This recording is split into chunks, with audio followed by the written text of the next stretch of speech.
C'est très clair que là, on est à un moment de... C'est plus d'une crise démocratique, on est à la veille d'un effondrement systémique, en fait. Parce que, vous voyez, on l'a vu avec la crise des agriculteurs cette semaine sur la DNC.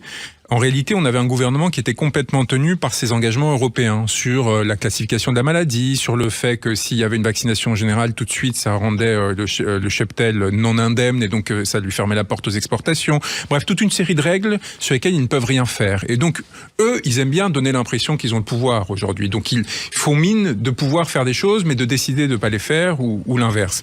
Et en réalité, on voit bien que si on ne sort pas de ce système, si on ne sort pas à la fois de l'Union européenne et éventuellement de l'euro, et en toutes circonstances, si on redonne pas au peuple la possibilité de décider, notamment dans des moments comme celui-ci où il n'y a plus de majorité, où le Parlement est complètement effondré, on se retrouve avec une montée des colères très légitimes, avec une résistance à l'égard de ces méthodes barbares, parce que ce à quoi on assistait, c'est à la prise de pouvoir par la bureaucratie. Mais au fond, ce système-là, il ne tient plus. Mais alors, on dit toujours, oui, c'est très joli, mais on le remplace par quoi Oui, mais là, nous, on a beaucoup... C'est pour ça qu'on a fait ce projet qui a quand même plus de 300 propositions vraiment détaillées, avec le point principal, c'est quoi? C'est qu'on change de régime politique. C'est-à-dire qu'on rend la possibilité au peuple, comme en Suisse, de décider par lui-même quand il le souhaite, et pas quand on décide qu'il le devrait. Ça, c'est quand même un point fondamental. La possibilité d'avoir des référendums d'initiative citoyenne, on appelle ça les RIC, et des mandats impératifs et révocatoires. C'est-à-dire que si à un moment donné, vous vous rendez compte qu'on vous a trompé sur la marchandise, qui a été le cas avec Emmanuel Macron, eh bien, on décide de passer à une autre, de le sortir de la situation à laquelle il était,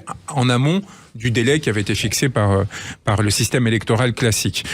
Il y a les référendums sur l'OTAN, qui est quand même le grand enjeu de notre temps, c'est la guerre.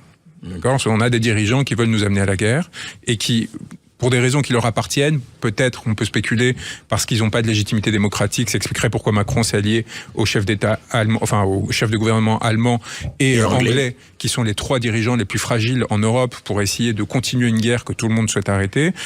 Il faut qu'on mesure l'importance et la gravité de ce qui est en train de se passer.